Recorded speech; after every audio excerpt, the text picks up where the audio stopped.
into the water with rescuers following right behind.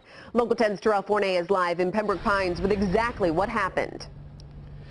Yeah, what an amazing story, JC. This is something that was developing earlier this evening. I can tell you that a couple that lives inside of this gated community here in Pembroke Pines watched it all go down. Let's take a look at this video that you could see that they shot with their cell phone.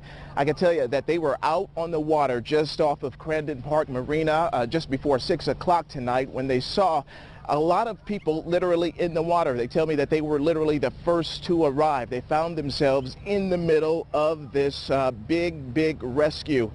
That's when they immediately started to pluck person after person out of the water and onto their boat. They recorded this video when these victims were safe in the hands of the U.S. Coast Guard. Now let's take another look at some pictures that they also snapped. Look closely, a number of people in the water, and we also get a glimpse of that sunken boat. Officers tell us that it was a 45-foot homemade vessel with 30 people on board. It was likely overloaded at the time, and that may be the reason why it went down. And get this, the pilot was not licensed to be the captain of this boat, and police also tell us that he was running illegal charters, charging these folks $20 to take them from the Key Biscayne Marina to an area where a lot of people were hanging out on this Columbus Day weekend, the Nixon Beach, which is just off of Crandon Park Marina as well.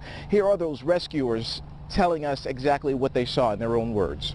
The boat was in the water and people were floating everywhere, some hanging on coolers. So a couple people from our boat, we were out with some friends, jumped in and grabbed the dog and 5 people on our boat.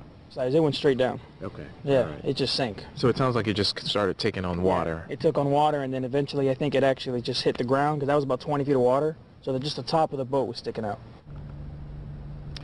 Yeah, and the Florida Fish and Wildlife Commission tells us that it is amazing, that it is a miracle that no one was hurt or killed in all of this, especially considering that those 30 people dumped in the water, most of them did not have on life vests. They were helped by a number of other boats, including some police boats as well, and some other passerbys, and also some towboat rescues as well. So those people are all at home recovering. As for charges, JC, police tell us that they have not yet charged the person who was in charge of this boat, but those charges could be pending.